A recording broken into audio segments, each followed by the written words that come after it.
दादोई section थाने की हुदूद में गुज़िश्ता रात एक ही वक्त में डकैती और लूटमार की 2 बड़ी वारदातों ने शहर को खौफ व हरास में मुब्तला कर दिया।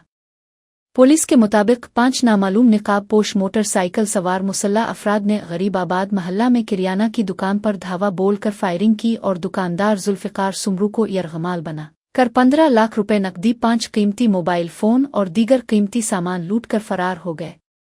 दुकानदार के मुताबिक मुल्जिमान फरार होते वक्त हवाई फायरिंग भी करते रहे, जिससे इलाके में शदीद भगदड़ मच गई।